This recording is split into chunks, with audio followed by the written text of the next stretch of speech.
c'est la pause sur les routes du Tour ici dans le Cantal. Alors, que fait un coureur pendant la journée de repos? La réponse tout de suite de Stéphane Roche.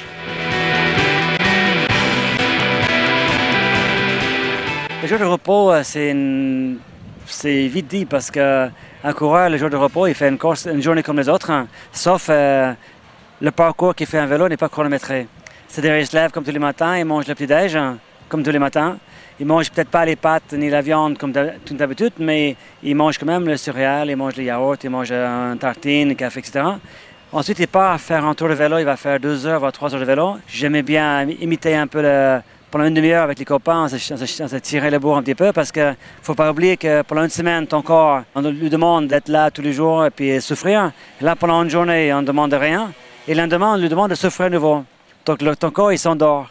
Donc, il ne faut pas que ton corps il s'endort. Il faut simuler un petit peu pendant une demi-heure au moins, un peu la compétition. Et après, tu rentres à la maison, prendre un bain, manger.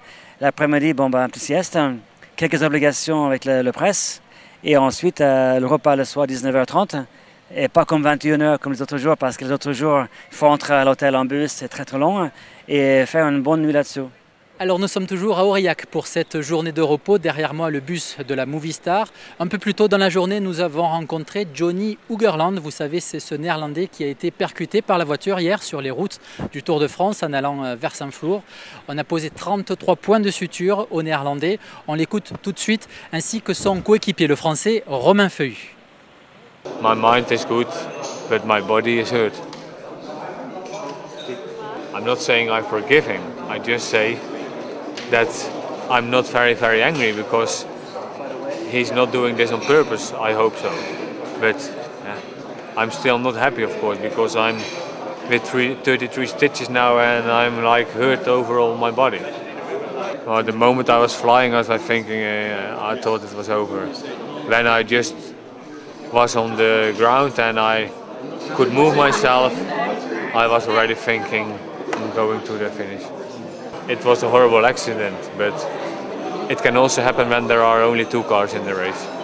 C'est pas facile, mais je pense que c'est un mélange de tristesse et en même temps de joie d'être soutenu aussi comme ça par le public, parce que c'est vrai que il est monté sur le podium en larmes, et je pense que c'était des larmes de déception mêlées à des larmes d'émotion, et peut-être même plus de larmes d'émotion en fait, de voir ce public qui le soutenait comme ça. Et voilà, il était sur le podium ensemble, mais quand même avec un trophée, avec le meilleur grimpeur, donc c'est quand même pas rien. Dans les 2 prochains jours, heureusement, il n'y aura pas trop de points, donc il devrait le garder. Après, dans les Pyrénées, je ne sais pas s'il aura récupéré déjà de ça. Après, quand on a des points de suture, généralement, c'est vrai qu'il faut être avec un peu des bandages pour protéger du soleil et tout ça, ou beaucoup de crème, et c'est pas forcément l'idéal quand il fait 35 degrés. C'est clair que s'il fait très chaud, ça peut être un gros handicap de devoir porter des bandages un peu sur tout le corps. Et pour finir, nous avons rencontré Stéphane Lowe. Il fait le bilan de ce premier tiers de Tour de France pour son équipe Sors Sojason. Ce que je vais retenir, c'est cette solidarité qu'on a entre nous, que ce soit avec les coureurs, que ce soit le staff. C'est haut les cœurs, on est conscient d'être sur un grand événement, on est tendre, on est jeune.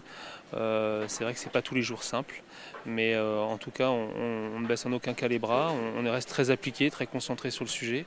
Et puis voilà, c'est ce que j'ai envie de retenir, c'est cette cohésion face à l'événement. Encore une fois, cette jeunesse de l'équipe peut être un défaut à la base, mais c'est aussi la prise de conscience qu'on a un grand événement à jouer et qu'on est vraiment bien appliqué pour réussir de belles choses. Voilà, rendez-vous mardi à Carmaux pour la 10e étape sur les routes du Tour de France. Salut!